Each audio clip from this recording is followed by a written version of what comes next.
স্নেহের ক্লাস 2 এর ছাত্রছাত্রী বন্ধুরা, আশা করি তোমরা সবাই ভালো আছো। আজ আমরা যে বিষয়টি নিয়ে আলোচনা করব ক্লাস 2 এর ফার্স্ট ইউনিট টেস্ট অর্থাৎ প্রথম পর্যায়ক্রমিক মূল্যায়নের ইংলিশের প্রশ্নপত্র নিয়ে। দেখো সরাসরি স্ক্রিনে তোমরা ক্লাস 2 এর ফার্স্ট ইউনিট টেস্ট অর্থাৎ প্রথম পর্যায়ক্রমিক মূল্যায়নের ইংলিশের প্রশ্নটা দেখতে পাচ্ছ। ফুল মার্কস আমাদের রয়েছে 20, সময় তোমাদের 40 মিনিট। দেখো প্রথমে রয়েছে read the passage and answer the question. খুব ভালো করে প্যাসেজটা পড়ে নেবে, তারপরেই কিন্তু প্রশ্নের উত্তরগুলো শুরু করবে। What does Tom have? Tom has a small dog. What color is the dog? The dog is brown. Where does the dog run? The dog run in the park.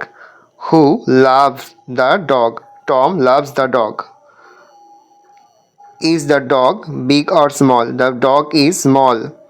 তারপর হচ্ছে গ্রামার থেকে fill in the blanks with a and or the. A apple, the sun, an umbrella. Choose the correct word.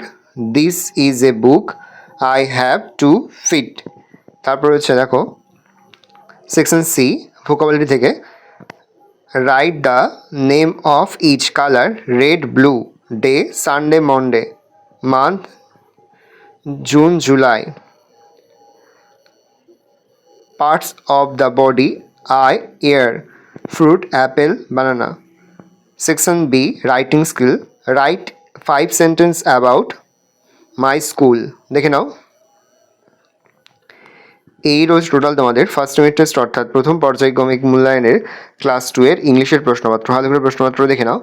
আশা করা যায় প্রতি বছর নয়, এবছরও তোমরা কিন্তু আমাদের প্রশ্নপত্র থেকে সমস্ত প্রশ্ন কিন্তু কমন পেয়ে যাবে, সেহেতু ভালো করে তোমরা প্রশ্নপত্রটা দেখে নাও। আর যে মুহূর্তে আমরা বিভিন্ন স্কুলের প্রশ্নপত্র হাতে পাচ্ছি, সবার ফার্স্ট ভিডিওর মাধ্যমে কিন্তু আমরা তোমাদের কাছে তুলে ধরতে, তোমরা কিন্তু অবশ্যই আমাদের চ্যানেলটা সাবস্ক্রাইব করে রাখবে।